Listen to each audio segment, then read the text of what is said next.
అయినప్పటికీ కూడా దేవుని తలంపులు ఏమైతే ఉన్నాయో అవి మీ ముందు పెట్టడానికి ప్రయత్నిస్తాను ప్రియులారా. పరిశుద్ధ గ్రంథంలోని ఒక వాక్యాన్ని మనము ధ్యానించుకుందాం.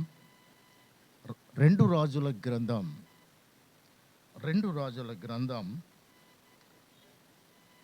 2వ అధ్యాయము 1వ వచనాన్ని నేను చదువుతున్నాను. పాత నిబంధన గ్రంథంలో 306వ పేజీ కానీ మీరు ఓపెన్ చేసి ఉంటే అక్కడ 2 రాజుల గ్రంథం ఉంటుంది. ఆ 2వ అధ్యాయములో మొదటి వచనాన్ని నేను చదువుతున్నాను. నాతో పాటు మీరు కూడా దాన్ని చూడాలని ప్రభు పేరిట నేను మనవి చేస్తున్నాను.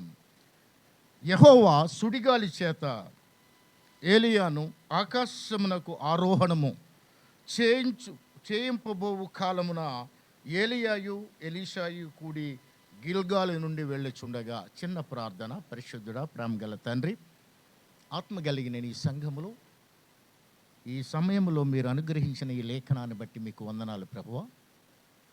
అల్పుడైన నన్ను నీ సెలువు చాటును అరుగుపరిచి మీరు మాతో సూటిగా తేటగా మాట్లాడండి ప్రభువా. మమ్మల్ని సరిచేయండి. నీ వాక్యపు వెలుగులో మమ్మల్ని నడిపించి మీరు మహిమ పొందమని యేసు పరిశుద్ధ నామములో అడిగి వేడుకొనిచున్నాను పరమ తండ్రి, ఆమేన్.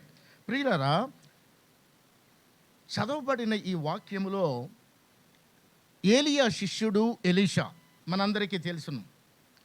ఎలీషా ఏలియాను వదిలిపెట్టకుండా ఆయన్ని వెంబడిస్తున్నాడు. ఏలియా ఎలీషాన్ని చూచి ఏమంటున్నాడంటే, ఎలీషా, నేను వెళ్ళిపోయే సమయం వచ్చింది, నీకేమీ కావాలి అని అడిగాడు. ఎలీషా ఒక అద్భుతమైన కోరికను కోరాడు ప్రియులారా. ఏమి ఆ కోరిక అంటే, అయ్యా, నీకున్న ఆత్మలో 2 పాళ్ళు నాకు కావాలి. నీ మీద ఏ అభిషేకం ఉందో, నీ మీద ఏ ఆత్మ పని చేస్తుందో, నీ మీద ఏ శక్తి అయితే ఉందో వాటిలో నాకు 2 పాళ్ళు కావాలని ఎలీషా అడగడం మనం చూస్తాం ప్రియులారా. ఎలీషా వెండి బంగారములు కానీ ఈ లోక సంబంధమైన వస్తువులు కానీ ఆయన కోరలేదు ప్రియులారా. 2 అంతల అభిషేకము కావాలంటున్నాడు. 2 అంతల ఆత్మ అతను పైకి రావాలంటున్నాడు. అదే విధముగా అభిషేకము రావాలంటే నీవు ఏమి చేయాలి? అభిషేకము అనేది దేవుని యొక్క శక్తి. అభిషేకము అనేది ప్రతి కాడిని అది విరగగొడుతుంది. మన జీవితంలో అభిషేకము కావాలి. అభిషేకముతో నీవు నింపబడ్డావా, నీ పరిస్థితి పూర్తిగా మార్చివేయబడుతుంది. ఒక ఉన్నతమైన శ్రేష్టమైన స్థలములో నిన్ను కూర్చోబెడతాడు. నీవు అభిషేకము నువ్వు కానీ పొందుకున్నట్లయితే నీ యొక్క ఉద్యోగమైనా, నీ యొక్క వృత్తి అయినా, నీ యొక్క వ్యాపారమైనా అది పూర్తిగా అది మార్చివేయబడుతుంది ప్రియులారా. ఇలాంటి అభిషేకము మనకు కావాలి. ఈరోజు చాలామంది క్రైస్తవులు ఎలా ఉన్నారంటే, పైకి భక్తి గలవారిగా ఉండి లోపల దేవుని యొక్క శక్తిని ఆశ్రయించని వారిగా ఉన్నారు. యెషయాకు ఒక దర్శనం వచ్చిందండి. ఎప్పుడైతే యెషయాకు దర్శనం వచ్చిందో అతనిలో ఒక కన్విక్షన్ స్టార్ట్ అయింది, ఒక డిటర్మినేషన్. ప్రభువా, అపవిత్రమైన పెదవులు గలవాడను, అపవిత్రమైన జనముల మధ్య నివసించువాడను. ఆ దర్శనం రాగానే ఒక కన్విక్షను యెషయాలో ప్రారంభమైంది ప్రియులారా. విశ్వాసిగా ఉన్నవారికి ఈ అభిషేకం కావాలి తప్పక. దేవుడు తాకిన ఏ బిడ్డ అయినా సరే వాడు పూర్తిగా మార్చివేయబడతాడు. యెషయాకు వచ్చింది మనం అనుకున్నాము. ఎందుకంటే దేవుని యొక్క దర్శనం పొందుకున్న తర్వాత యెషయాలోని ఆ కన్విక్షన్ వచ్చింది ప్రియులారా. అంటే అంత బలమైనది ఆయన యొక్క దర్శనము, ఆయన యొక్క అభిషేకము. దేవుని తాకిడి వచ్చిన తరువాత కూడా నీలో మార్పు రాలేదు అంటే నీవు పరీక్షించుకోవాలి. నాలో మార్పు రాకపోతే నేను పరీక్షించుకోవాలి. అభిషేకము రావాలి అంటే ఒక జీవిత విధానాన్ని మనం కలిగి ఉండాలి ప్రియులారా. ఏలియా ఎలీషాను వెంబడిస్తున్నాడు. అలా వెంబడించాడు కాబట్టి ఎలీషా చివరిలో 2 అంతల ఆత్మను పొందుకున్నాడు. జీవితంలో అభిషేకము కావాలి ప్రియులారా. జీవితంలో ఎప్పుడైతే అభిషేకం పొందుకుంటావో దేవుని శక్తి చేత నీవు నింపబడతావు. ఇక్కడ ఏలియా యేసు ప్రభువునకు సాదృశ్యమైతే ఎలీషా సంఘానికి సాదృశ్యం. బాగా గమనించండి, మనసు పెట్టి వినండి. ఏలియా ప్రభువైన యేసుకు పోలికగా ఉంటే ఎలీషా సంఘానికి సాదృశ్యంగా ఉన్నాడు. అయితే ఇక్కడ ఎప్పుడైతే ఆ యొక్క సాదృశ్యం ఉంటే సంఘం ఏం చేయాలి? యేసుని వెంబడించాలి. యేసుని వెంబడించిన వారు మాత్రమే అభిషేకం పొందుకుంటారు ప్రియులారా. వెంబడించడం అంటే ఏదో నడవడం కాదండి, సంపూర్ణముగా ఆయన ఆత్మను పొందుకునే వారిగా మనం ఉండాలి. నీవు యేసుని గలుగుతున్నావా? ఈరోజు ఏలియా నన్ను వదిలిపెట్టవయ్యా అని ఏలియా అంటుంటే ఎలీషా అంటాడు, నేను నిన్ను విడిచిపెట్టను అని అతన్ని వెంబడిస్తున్నాడు. ఏలియా ఎక్కడికి పోతుంటే ఎలీషా అక్కడ అతన్ని వెంబడిస్తున్నాడు ప్రియులారా. అంటే దాని అర్థం ఏంటి? యేసు ప్రభువును సంఘము అలా వెంబడించాలి. అయితే పాస్టర్ గారు అభిషేకం అంటారు. ఏమిటండి అభిషేకం అంటే ఏమిటి? అభిషేకము నొందుట ఆయన పనిలోని చేర్చబడుటకు మొదటి మెట్టు. అభిషేకము పొందిన తరువాత దేవుని యొక్క ఆత్మ మన మీదకు బలంగా వస్తుంది. అభిషేకము పొందిన తరువాత దేవుని యొక్క కనికరము మన మీదకు వస్తుంది. అభిషేకము పొందిన తర్వాత నువ్వు శత్రువులను జయిస్తావు, నీ విరోధులను కూడా నువ్వు జయించగలుగుతావు.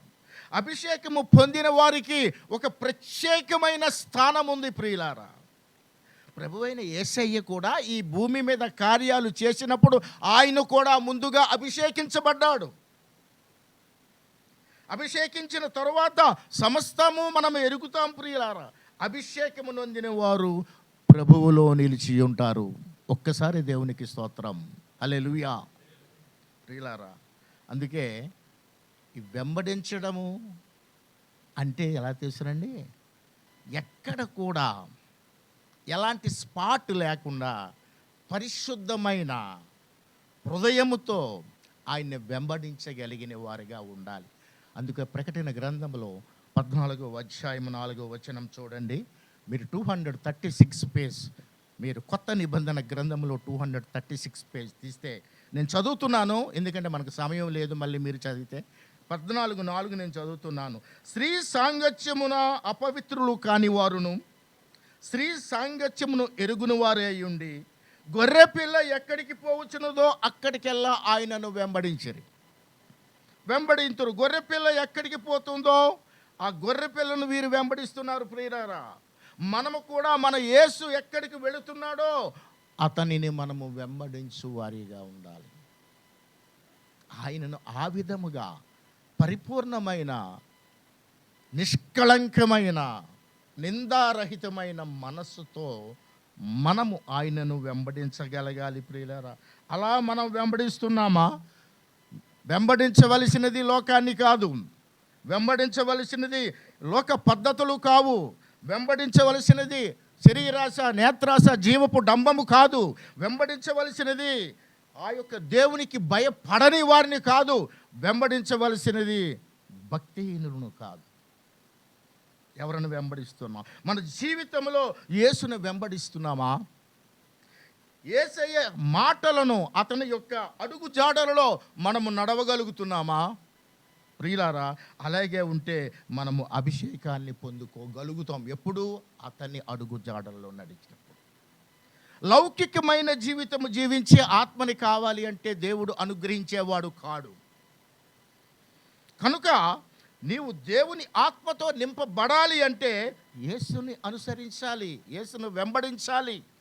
అందుకే యేసయ్య చెబుతాడు, పాత ద్రాక్ష తిత్తిలో కొత్త ద్రాక్ష రసము పోయకూడదు. ఎందుకంటే కొత్త ద్రాక్ష రసం చాలా పవర్ఫుల్, చాలా శక్తి గలది. పాత ఈ యొక్క తిత్తులో అది పోస్తే అది పగిలిపోతుంది.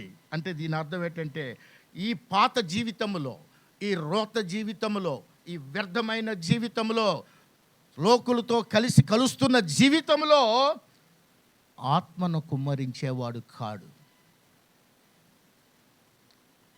క్రొత్త ద్రాక్ష తిత్తిలోని క్రొత్త ద్రాక్ష రసమే పోయాలి అంటే దాని అర్థం ఏమిటంటే మనము నూతన జీవితాన్ని పొందుకోవాలి.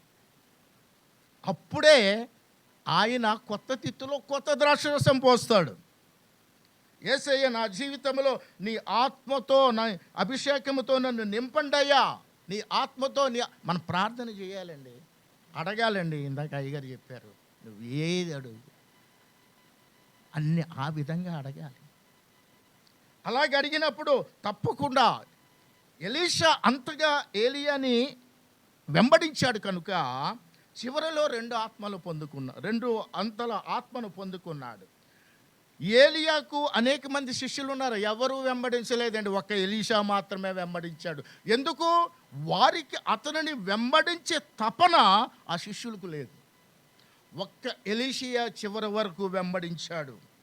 ప్రియులారా, ఎందుకంటే వారికి ఏలియా వద్దన్నప్పటికి కూడా ఎలీషా వెంబడిస్తూనే ఉన్నాడు. ఎక్కడ తెలిసినా 4 స్థలాలలో అతను ఏలియాను వదలకుండా వెంబడించాడు. ఈ 4 స్థలాలు కూడా విశ్వాస జీవితానికి 4 అనుభవాలుగా ఉన్నాయి. ఈ 4 అనుభవాలు ఏమిటో నేను క్లుప్తంగా వివరిస్తాను. ప్రియులారా, మనము చదివింది 2 రాజుల గ్రంథము 1వ వచనం. అక్కడ మళ్ళీ ఇంకోసారి చదువుతున్నాను. యెహోవా సుడిగాలి చేత ఏలియాను ఆకాశమునకు ఆరోహణము చేయింపబోవు కాలమున ఏలియాయు ఎలీషాయు కూడి గిల్గాలు నుండి వెళ్ళుచుండగా. ప్రియులారా, మొదటి స్థలము గిల్గాలు. గిల్గాలు ఏ అనుభవాన్ని సూచిస్తుంది అంటే మొదటి ప్రస్తావన మనం తెలుసుకోవాలి. మొదటి ప్రస్తావన మనము తెలుసుకుంటే అసలు గిల్గాలు అంటే అర్థమేమిటో తెలుస్తుంది. ప్రియులారా, ఇది దేనిని సూచిస్తుంటే గిల్గాలు పాత జీవితము నుండి వేరైపోవటం, పాత జీవితం నుండి వేరైపోయే అనుభవాన్ని ఈ గిల్గాలు సూచిస్తుంది. ప్రియులారా, మనం ఒకసారి యెహోషువ గ్రంథానికి వెళదాం. అక్కడ 5వ అధ్యాయము 9వ వచనం చూడండి. 180 పేజ్, 180వ పేజీలోని అది 5:9 నేను చదువుతున్నాను. మీరు కూడా అందరూ చూడండి, అందరూ ఆశీర్వదించబడాలి, అది నా కోరిక. అప్పుడు యెహోవా, నేను ఐగుప్తు అవమానము మీ మీదకు నుండకుండా దొరిలించి వేసి ఉన్నాను యెహోషువతో అనెను. అందుచేత నేటి వరకు ఆ చోటికి గిల్గాలు అని పేరు వచ్చింది. ప్రియులారా, ఈ గిల్గాలు అనే పేరు ఎందుకు వచ్చిందంటే దేవుడు ఏం చేశాడంటే ఐగుప్తులో ఉన్న ఇశ్రాయేలు ప్రజల యొక్క అవమానాన్ని పూర్తిగా తీసివేశాడు. ఇశ్రాయేలు ప్రజలు ఐగుప్తులో ఉన్నప్పుడు కఠిన దాస్యములో ఉన్నారు, బానిసత్వంలో ఉన్నారు, చాలా బాధలు పడ్డారు, చాలా హీనముగా చూడబడ్డారు. అలా ఏ స్వతంత్రము కానీ ఏ హక్కులు లేకుండా ఇశ్రాయేలు ప్రజలు జీవించారు. ప్రియులారా, వారు ఐగుప్తు నుండి బయటికి వచ్చిన తర్వాత దేవుడు ఏమంటున్నాడు? మీ మీద ఉన్న ఐగుప్తు యొక్క అవమానములను, నిందలను, బాధలను ఇవన్నీ కూడా మీ నుంచి దొర్లించి వేశా అంటే దాని అర్థం తీసివేశా. ఈ మొదటి అనుభవం ఏమిటి అంటే దేవుడు మన పాత జీవితము నుండి విడిపించాడు. వేరైన అనుభవం, పాత జీవితము నుండి ఇది వేరైన అనుభవం. ప్రియులారా, యేసయ్య వచ్చిన తరువాత అతను నమ్ముకున్న బిడ్డలు యొక్క పాత జీవితాన్ని పాపము అనే బంధకాల నుండి, లోకము అనే చీకటి నుండి, సాతాను శక్తుల నుండి ప్రభువు మనల్ని విడిపించాడు. ఒకసారి స్తోత్రము చెప్తామా? ప్రభువు మనల్ని విడిపించాడు. ప్రభువులో ఉన్న మనం ఒక విషయాన్ని అర్థం చేసుకోవాలి. నాకు ఐగుప్తుతో ఎలాంటి సంబంధం ఇప్పుడు లేదు, అన్నీ తీసేశాడు. మన మీద ఏమున్నాయో ఆ నెగిటివ్ పాయింట్స్ అన్నీ తీసాడు. చాలామంది ఇప్పుడు ఆ యొక్క అవమానము దొర్లించబడినప్పటికీ తరువాత ఇంకా చాలామంది ఐగుప్తు అనే లోకములోనే జీవిస్తున్నారు. చాలామంది బైబిల్ చేత పట్టుకుని ఇంకా ఐగుప్తు లోకములోనే జీవిస్తున్నారు. ఇంకా ఐగుప్తు యొక్క పద్ధతులు, ఐగుప్తు యొక్క ఆలోచనలు, ఐగుప్తు యొక్క సాంప్రదాయాలు, వాటిని అనుసరించి లోకంలో జీవిస్తున్నారు ప్రియులారా. నీవు అభిషేకం పొందాలి అంటే నీ పాత జీవితము నుండి వేరైన అనుభవములో నీవు ఉండాలి. నీవు ఈ లోకములో వేరైన జీవితము జీవిస్తున్నావా? ఒక ప్రత్యేకమైన జీవితాన్ని నువ్వు జీవిస్తున్నావా? ఎందుకంటే పాత జీవితము నుండి వేరైపో. ప్రభు ఏమంటాడు? నీవు నాకు వేరుగా ఉండి ఏమీ చేయలేవు అంటున్నాడు. అందుకు మనం ఏం చేయాలి అంటే మన పాత జీవితం నుండి మనము బయటికి రావాల్సిన అవసరత ఉంది ప్రియులారా. ఇక ఆ పాత జీవితం నుండి బయటకు వచ్చావు, బాగానే ఉంది. మొదటి అనుభవం అయిపోయింది. రెండవ అనుభవం, రెండవ స్థలం ఎక్కడ ఆయన వెంబడిస్తున్నాడు అక్కడే ఉందండి. 2వ అధ్యాయము 2:2 అదే రాజుల గ్రంథం నేను చదువుతున్నాను. 2వ అధ్యాయం 2వ వచనం చదువుతున్నాను. ఏలియా యెహోవా నన్ను బేతేలునకు పొమ్మని సెలవిచ్చి ఉన్నాడు గనుక నీవు దయచేసి ఇక్కడ ఉండమనగా ఎలీషా అంటున్నాడు, అయ్యా యెహోవా జీవము తోడు, నీ జీవము తోడు, నేను నిన్ను విడువను అని చెప్పగా వారిద్దరూ బేతేలునకు ప్రయాణమయ్యారు. ప్రియులారా, మొదటి స్థలము గిల్గాలు అయితే రెండవ స్థలము బేతేలు. బేతేలు అనగా మనకెవరు గుర్తుకొస్తారంటే యాకోబు గుర్తుకొస్తాడు. అన్నయ్యను ఏశావును మోసం చేసి ఆయన యొక్క జ్యేష్ఠత్వాన్ని హరించాడు. ఆయనకి అన్నకు వచ్చిన దీవెనలు తండ్రిని మోసం చేసి మారు వేషం వేసుకొని చెప్పి ఆ దీవెనలన్నీ ఆయన పొందుకున్నాడు యాకోబు. ఇక అన్న ఏం చేశాడు? కత్తి పట్టుకొని ఆయన వెనకాల పరిగెడుతున్నాడు. ఇప్పుడు ఇతడు పరిగెడుతున్నాడు. ముందేమిచ్చి ఈ యాకోబు పరిగెడుతున్నాడు, వెనకాల అన్నగారు పరిగెడుతున్నాడు. పరిగెత్తి పరిగెత్తి పరిగెత్తి ఒక దగ్గర అలిసిపోయి ఒక దగ్గర నిద్రపోయాడు. నిద్రలోంచి లేచిన తరువాత అతను అంటున్న ఒక మాట, ఈ ప్రదేశము ఇది చాలా భయంకరమైన ప్రదేశము, ఇది దేవుని మందిరమే కానీ మరొకటి కాదు అని చెబుతున్నాడు ప్రియులారా. ఇది దేవుని మందిరం. 28:17 ఆది కాండములో ఈ మాట వ్రాయబడి ఉంది. నేను చదువుతున్నాను. భయపడి ఈ స్థలము ఎంతో భయంకరము, ఇది దేవుని మందిరమే కానీ వేరొకటి కాదు. బేతేలు అనగా దేవుని మందిరం. బెత్ అంటే మందిరము, ఏల్ అంటే దేవుడు. బేత్ ఏల్ దేవుని యొక్క మందిరం. రెండవ అనుభవం ఏమిటి? మొదటి అనుభవములో నువ్వు పాత జీవితము నుండి కొత్త జీవితానికి వచ్చావు.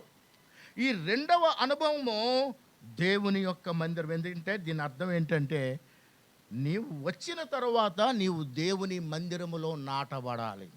మొదటి అనుభవములోని కొత్త జీవితంలోనికి వచ్చిన నీవు రెండవ అనుభవములో నువ్వేం చేయాలి? దేవుని యొక్క మందిరములో నీవు నాటబడాలి. ప్రియులారా, నాటబడుతున్నామా? నాటబడాలి. రెండవ అనుభవం. చాలామంది రక్షించబడిన వారు ఉన్నారు ప్రియులారా. ఎంతో భక్తిపరులు ఉన్నారు ప్రియులారా. నియామక కూటాలకి రెగ్యులర్గా వచ్చేవాళ్ళు ఉన్నారు. ఇలాంటి వాళ్ళు కూడా ఒక్కొక్కసారి దేవుని మందిరానికి రారు. దేవుని మందిరానికి క్రమంగా రావాలి. దేవుని మందిరముకి ఎప్పుడూ మానకూడదండి. దేవుని యొక్క మందిరము ఎప్పుడూ మానకూడదు. మీకు ఒక విషయం చెప్తా, దేవుని మందిరానికి రావడం ఆప్షన్ కాదండి. నా ఇష్టం వచ్చినప్పుడు వస్తాను, నా ఇష్టం లేనప్పుడు నేను రాను అనటానికి లేదు. That is the God's command. అతడి దేవుని ఆజ్ఞ.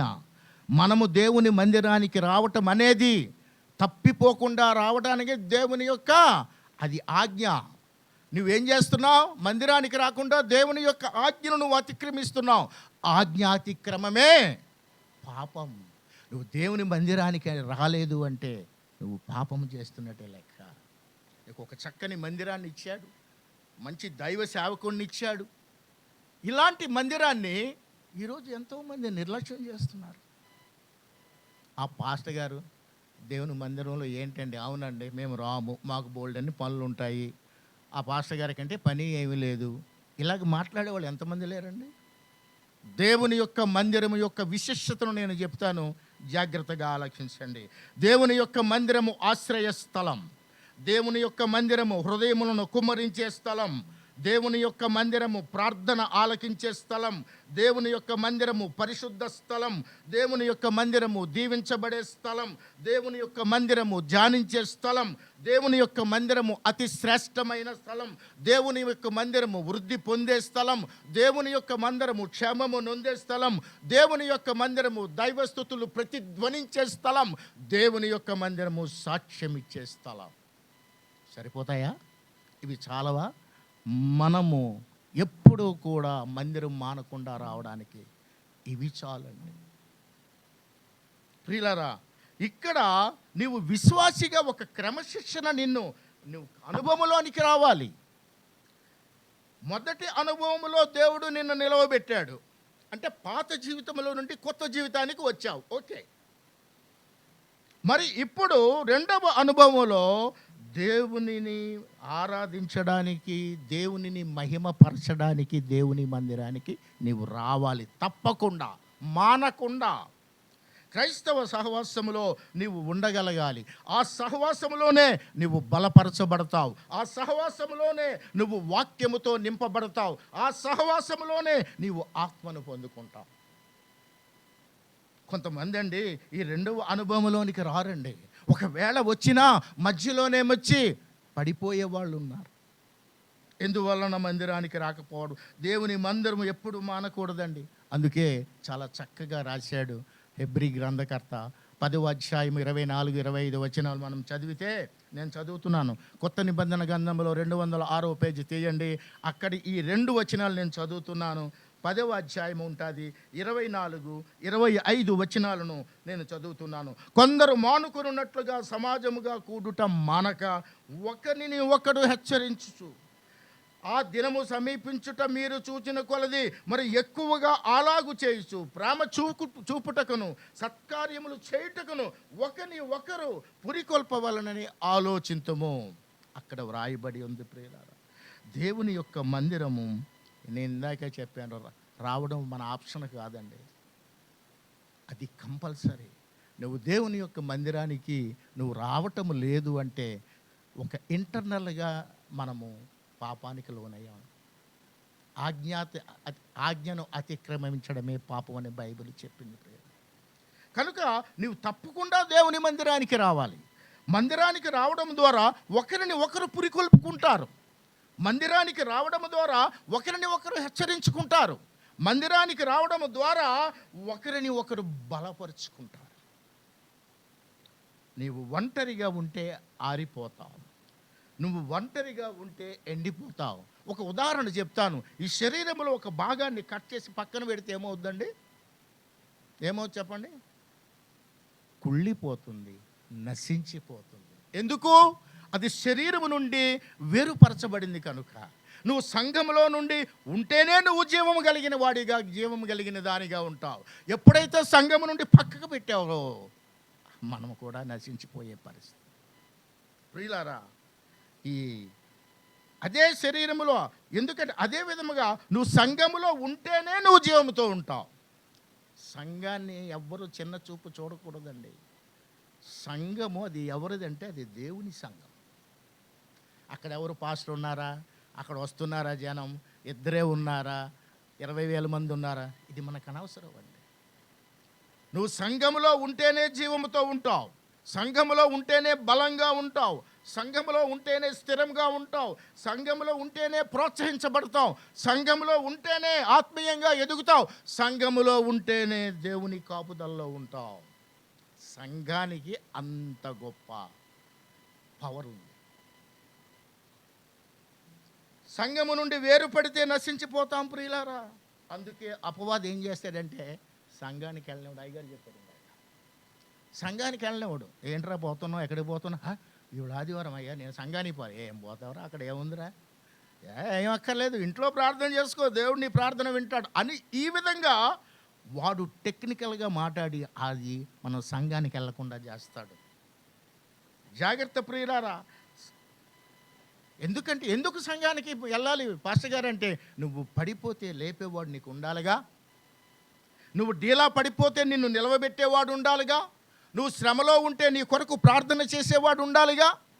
అట్లాగే నీవు ఒంటరిగా ఉన్నప్పుడు నీకు నిలబడేవాడు కావాలిగా.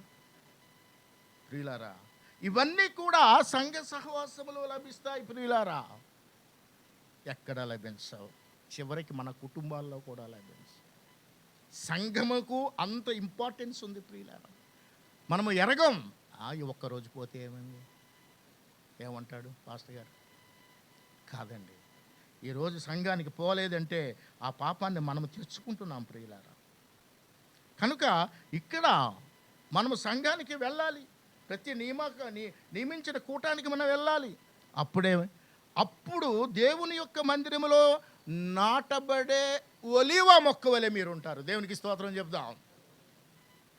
అప్పుడు మీరు ఒలీవ మొక్క వలె ఎప్పుడైతే నాటబడ్డారో అక్కడ దేవుని మందిరములో అలా అంటే నీకు ఒక ప్రత్యేకమైన అక్కడ ఒలీవ మొక్క వలె నువ్వు నాటబడ్డడం అంటే ఒక ప్రత్యేకమైన హోదాను ప్రభు నీకు అనుగ్రహిస్తున్నాడు. 2 అనుభవాలు అయిపోయేవి. 3వ అనుభవంలోనికి వెళ్దాం ప్రియులారా. మళ్ళీ అక్కడ చదువుతున్నాను 2వ అధ్యాయం 4వ వచనం. అదే 306వ పేజీలోని 2వ అధ్యాయం 4వ వచనం నేను చదువుతున్నాను. మీరంతా తీసి చూడండి. పిమ్మట ఏలియా ఎలీషా, యెహోవా నన్ను ఎరికోకు పొమ్మని సెలవిచ్చి ఉన్నాడు గనుక నీవు దయచేసి ఇక్కడ ఉండమని ఎలీషాతో అనగా అతడు యెహోవా జీవముతోడు నీ జీవముతోడు నిన్ను విడిచిపెట్టే ప్రసక్తి. Same dialogue. అప్పుడు ఇద్దరు ఎక్కడికి వెళ్ళారట, కలిసి వెళుతున్నారు. 3వ స్థలం ఎరికో.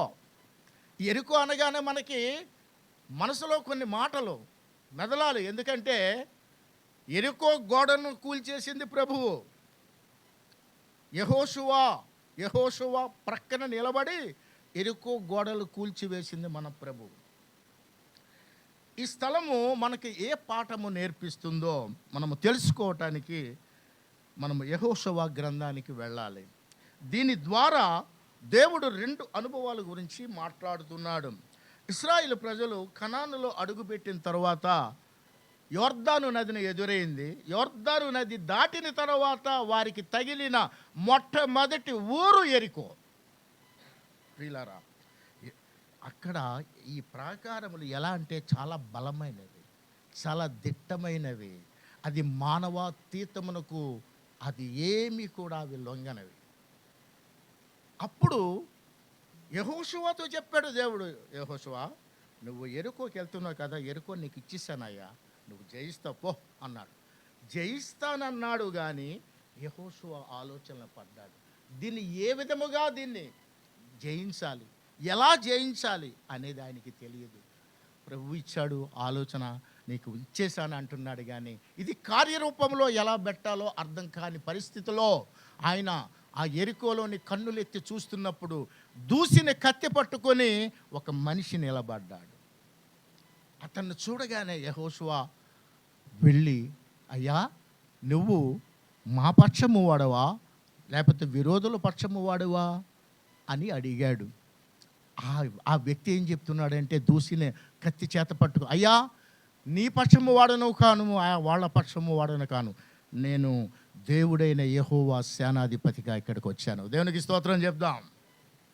సేనాధిపతిగా వచ్చాను. అక్కడ ఆయన చెప్తున్న మాటలు ఏంటంటే అక్కడ ఉన్న సిచ్యుయేషన్ అంతను ఆయన చేతిలోనికి తీసుకుంటాను అన్నట్లుగా మాట్లాడుతున్నాడు ఆ వ్యక్తి. ఇప్పుడు ఏమైంది, ఈయనకి ఏమీ తెలియట్లేదు. ఇస్తానని వాగ్దానం చేశాడు, దీన్ని ఆచరణలో పెట్టి ఎరుకోను పొందుకోవడం ఎట్లా?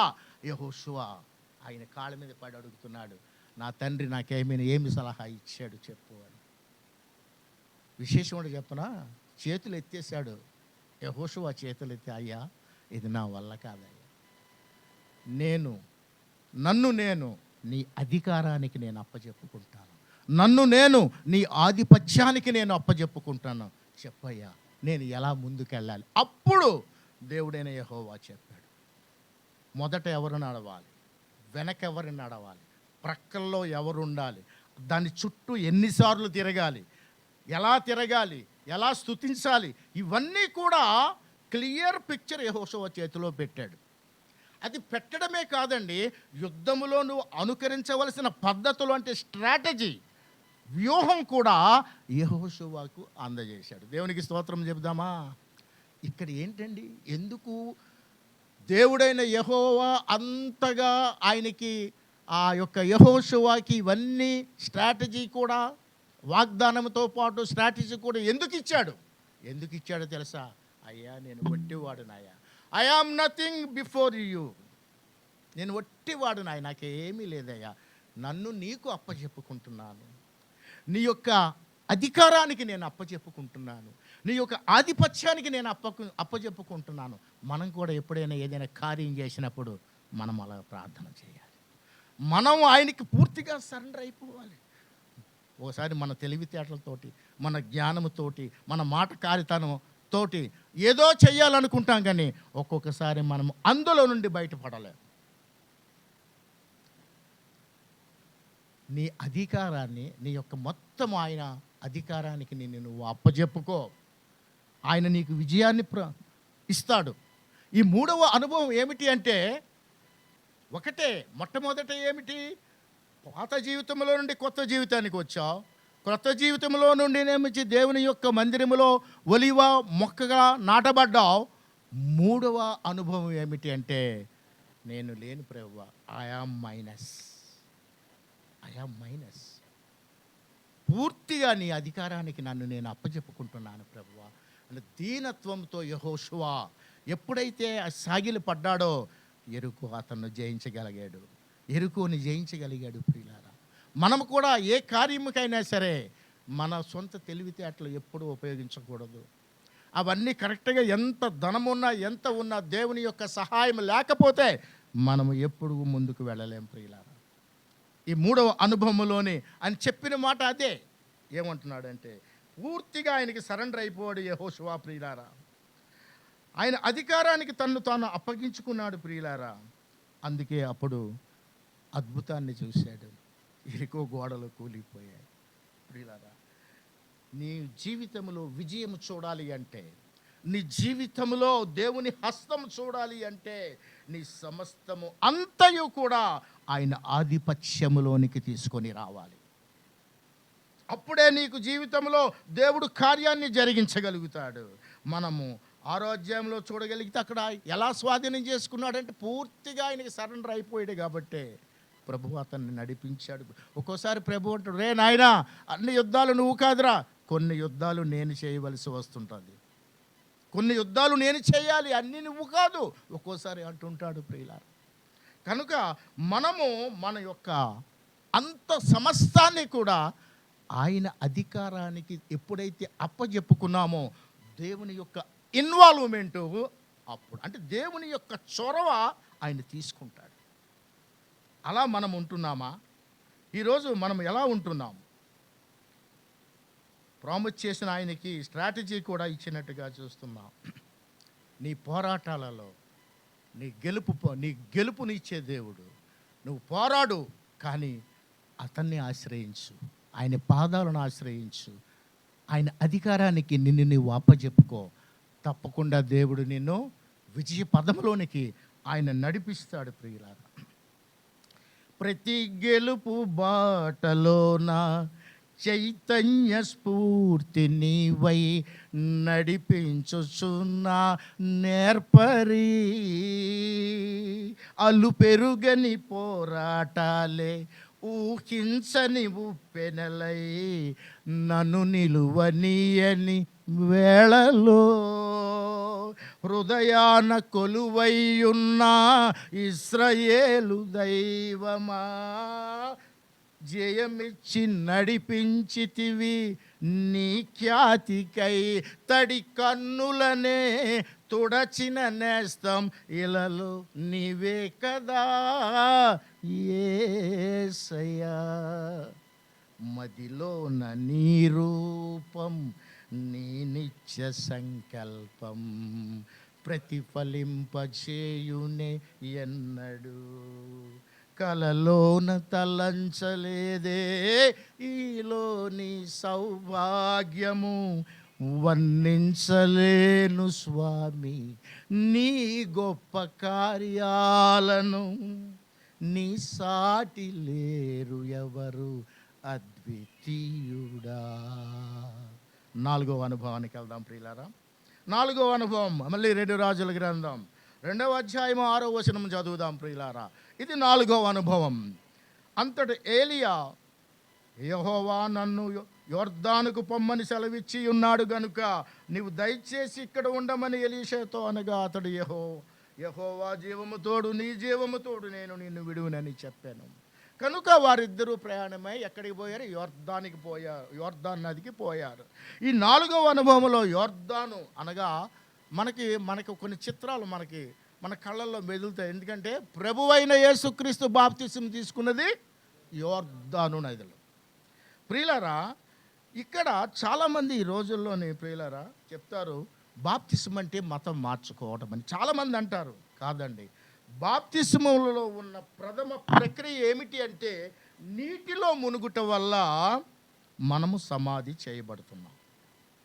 అట్లాగే నీటి నుండి బయటకు రావటం వల్ల నువ్వు తిరిగి లేస్తావు.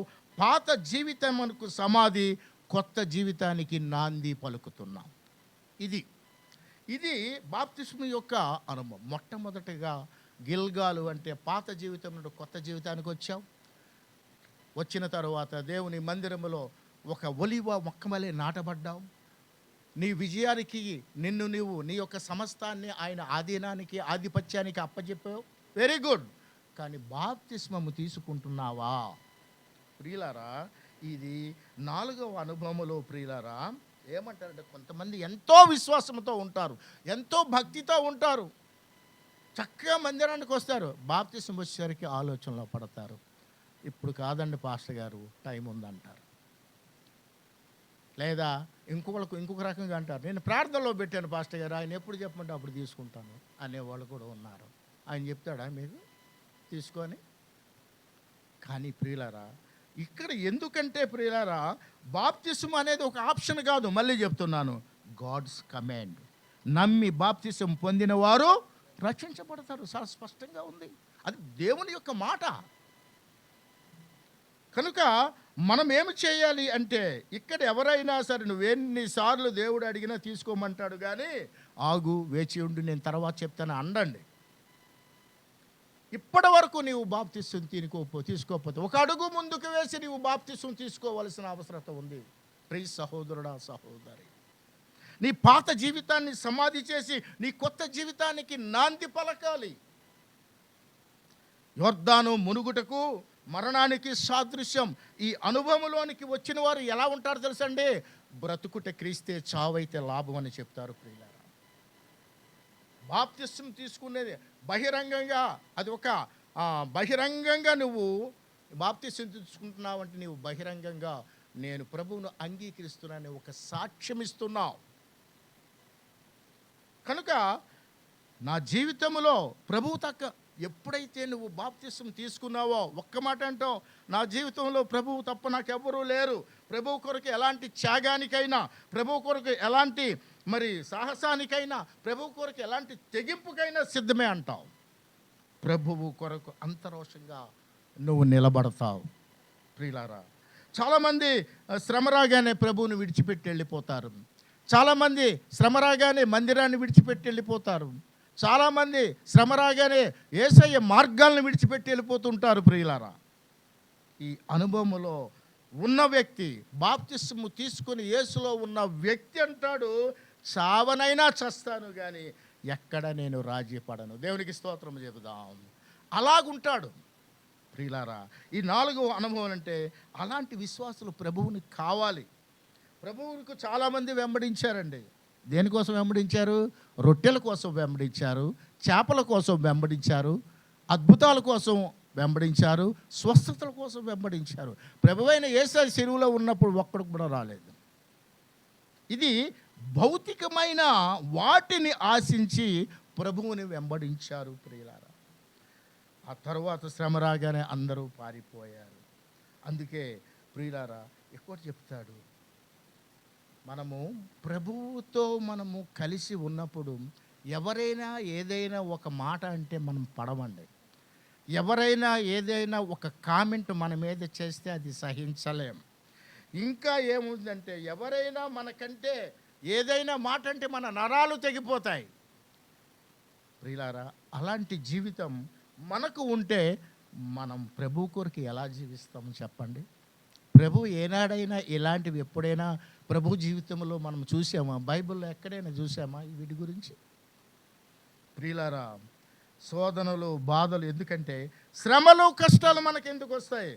మనలను ఎందుకట నలపటానికి, మనల్ని నలపటానికి వస్తాయి శ్రమలు, శోధనలు. నీలో మరి ఉన్న నూనె బయటకు రావాలి అంటే నీ గింజ నలగాలి. ఒలివ నూనె రావాలి అంటే ఒలివ గింజ నలగాలి. నలిగినప్పుడే నీలో నుండి ఆ తైలం వస్తుంది. అభిషేకం ఎప్పుడు వస్తుందో తెలుసా? నీవు నలిగినప్పుడే. నూనె ఎప్పుడు వస్తుంది? రోటిలో వేసి అది దంచినప్పుడే. అభిషేకం కూడా అలాంటిదే. ప్రియులారా, నీలో ఉన్న అద్భుతమైనవి, నీలో అయినా నాలో అయినా అద్భుతమైనవన్నిటినీ తీయడానికి దేవుడు ఇష్టపడుతున్నాడు. అందుకు అలాంటివి తీయాలి అంటే ముందు నువ్వు నలగగొట్టబడాలి. అపోస్తులైన పౌలు అంటాడు, నేను బోధించిన తరువాత నేనే దౌర్భాగ్యుణ్ణి అయిపోతానేమో అని నా శరీరాన్ని నలగగొట్టుకుని దాన్ని నేను వశపరుచుకుంటున్నాను అంటున్నాడు. నాకు విశేష ప్రత్యక్షలు ఉన్నాయి కనుక నన్ను నేను హెచ్చించకుండా ఉండడానికి దేవుడు సాతాను అనే దూత ఒక ముళ్ళు పెట్టాడు నాకు. నలగగొట్టబడాలి ప్రియులారా. క్రైస్తవ జీవితం అంటే నలగగొట్టబడటమే. నలగగొట్టబడుతున్నామా మనం? కనుక ఇక్కడ పౌలు తన శరీరాన్ని అందుకే నలగొట్టుకుంటున్నాడు. పౌలు చెప్పినట్లుగానే జీవించేవాడును నేను కాదు, క్రీస్తే నాయందు జీవిస్తున్నాడు అని చెప్పగల పరిస్థితి ప్రతి క్రైస్తవుడు, ప్రతి క్రైస్తవురాలు కలిగి ఉన్నారు. అప్పుడు నీలో ఉన్నది బయటికి తీసుకుని వస్తాడు ప్రభువు. ఈ నాలుగవ యోర్దాను యొక్క అనుభవం ఏంటో తెలుసండి? నా ప్రభువు కొరకు ఎన్ని అవమానాలైనా, ఎన్ని నిందలైనా, ఎన్ని హింసలైనా, ఎన్ని ఇబ్బందులైనా ఎదుర్కొని నేను నిలబడతాను. ఇది ఈ 4వ అనుభవం. తీర్మానించుకున్న వ్యక్తి స్థిరముగా నిలబడతాడు. ప్రియులారా, యోర్దాను అనుభవములో తన ప్రాణము తనకు ప్రియముగా అనిపించదు. అతని ఆలోచన కూడా తన ప్రభువును సంతోషపెట్టాలనే ఉంటుంది. ప్రియులారా, ఎలీషా యోర్దాను అనుభవంలోనికి వచ్చిన తరువాత ఏలియాని తండ్రి అని పిలుస్తున్నాడు. ఏలియా ఎప్పుడైతే దుప్పటి వేశాడో 2 అంతల ఆత్మను పొందుకున్నాడు. ప్రియులారా, పాత నిబంధన గ్రంథములో 2 అంతలే, కానీ క్రొత్త నిబంధన గ్రంథంలో ఎన్నింతలు ఇస్తాడో చూద్దాం. ఒకసారి చదవండి ఎవరైనా. యోహాను సువార్త 3వ అధ్యాయం 34వ వచనం చూడండి. 82వ పేజీ కొత్త నిబంధన గ్రంథంలో 82 పేజ్ అక్కడ ఓపెన్ చేయండి. 3వ అధ్యాయం 34వ వచనం. ఎంత ఇస్తాడు మనకి? ఎన్నింతలు ఇస్తాడు అక్కడ? చదవండి గట్టిగా ఎవరైనా. దేవుడు తను పంపిన వానికి కొలత లేకుండా ఆత్మను అనుగ్రహించను. ఎంతండి? 2 4 10 కాదు. కొత్త నిబంధన గ్రంథంలో కొలత లేకుండా నీకు ఆత్మను అనుగ్రహిస్తాడు. ఇక్కడ మనందరికీ కూడా ప్రభువు కొలత లేకుండా ఆత్మను అనుగ్రహించునుగాక. ప్రియులారా, ఈ 4 అనుభవాలు మన జీవితంలో ఉండాలి ప్రియులారా. ఎందుకంటే మనము దేవుని యొక్క బిడ్డలము కనుక వేరైన జీవితము జీవించాలి. దేవుని యొక్క మందిరములో ఒలీవ మొక్కవలే మనము నాటబడాలి. ఏ కార్యము చేసినా మనము మన సమస్తాన్ని కూడా ఆయన యొక్క అధికారానికి, ఆయన యొక్క ఆధిపత్యానికి అప్పజెప్పుకోవాలి. 4వది, ఆయన చెప్పిన విధముగా మనము బాప్తిస్మం తీసుకొని ఆయనకు నమ్మకంగా మనము నిలబడాలి. శ్రమలు వస్తాయండి, మనకే వస్తాయి శ్రమలు, ఇబ్బందులు వస్తాయి. నిలబడు. నీలో ఉన్నదంతా తీయడానికి దేవుడు నీకు శ్రమలు అనుమతిస్తాడు. అలా నలగొట్టబడు. నలగొడితేనే నీకు నూనె వస్తుంది. నూనె పరిశుద్ధాత్మకు సాదృశ్యం, అభిషేకానికి సాదృశ్యం. నువ్వు అభిషేకాన్ని పొందుకోగలవు.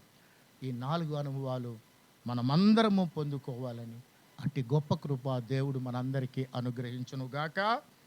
నేనెందుకని నీ సొత్తుగా మారితిని, యేసయ్యా నీ రక్తము చే కడుగబడినందున,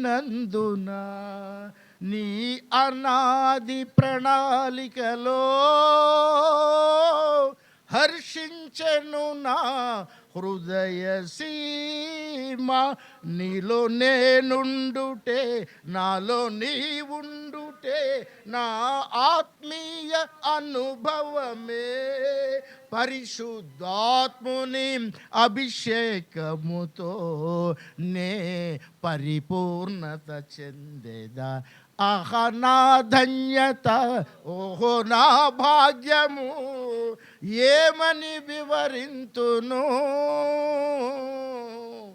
ఏమని వివరింతును. నేనెందుకని నీ సొత్తుగా మారితిని. ప్రియులారా, ఇవన్నీ కూడా అనుభవాల్లోకి వచ్చి ఆ అనుభవాలు మీరు పొందుకొని దేవునికి ఇష్టకరమైన ప్రియులుగా జీవించాలని అట్టి గొప్ప కృప ప్రభు మనందరికీ అనుగ్రహించునుగాక. దేవుడు ఈ మాటలు మన వినికిడిలో దీవించునుగాక.